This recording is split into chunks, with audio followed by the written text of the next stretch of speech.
Today I'm going to show you the way I cut plywood or MDF.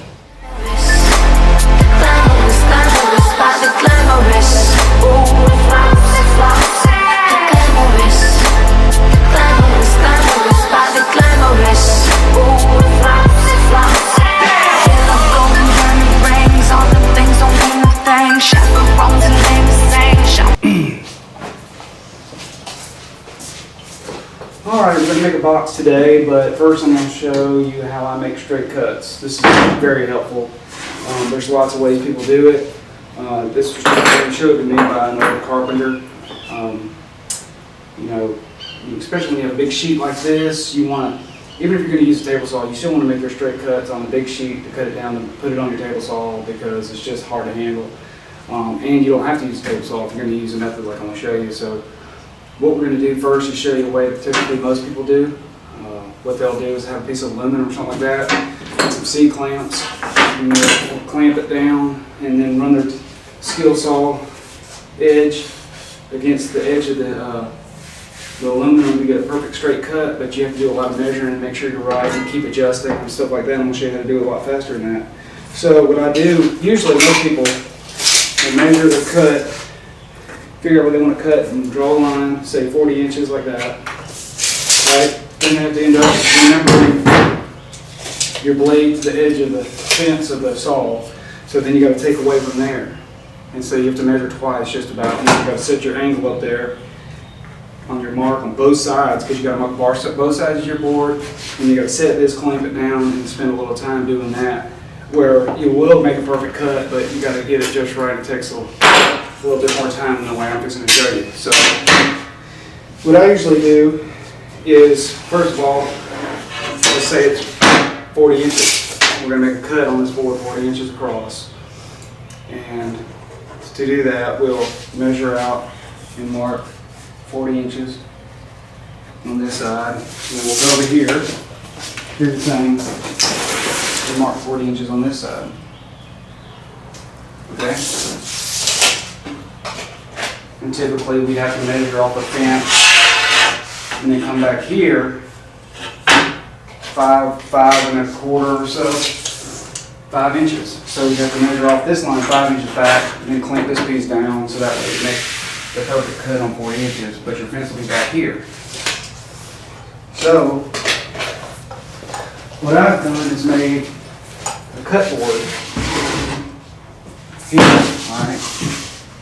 And to do that, what it does is it allows you to put this edge right where you measure to, okay? And your fence is up here. So this is automatically showing you exactly where you cut every time. So when you put your fence here, it cuts here. Exactly where you put it is where it's going to be cut. So you don't have to think about it. You just put it on your mark. And I like to use these kind of clamps really fast.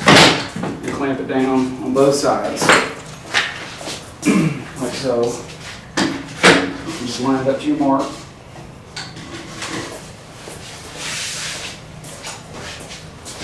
And then you'll begin to cut just like this. Keep your fence, keep it up against the fence. This is actually the stock edge of the plywood that I bought at Home Depot. You can use any kind of plywood you want to make this jig. I prefer this thin stuff because it's easy to carry. It's easy to handle. I've done it at a 3/4. It was real heavy, but it worked. So what you do in order to make this piece is really simple. And I'll show you one small piece I made too. So I have long ones and short ones. See, actually I can use this one for my shortcuts, but I have short ones and long ones. This is for like cutting long ways. So what I do is I get 2 sheets of plywood from Home Depot. Cheap, whatever you want to use, maybe something light and preferable like this. Alright, so when you get the sheet, you have a stock edge from the factory, right? And so all you're going to do is take your sheet of plywood, one sheet down, and then you can put your other sheet on top of it about maybe 6 or 7 inches away from the edge of the new sheet, of the other sheet you're going to put down. Put your edge up there, right? Then you're going to glue or staple it like I do So I stapled it and I glued it. You let it set for a minute and let it tack up dry. All right, then all you need to do is take your skill saw, run it down the fence, and cut this excess off, because you let it run wild. So all you're going to do is put your saw against the fence, cut it, let your excess fall off, and that's it. Then you have your edge.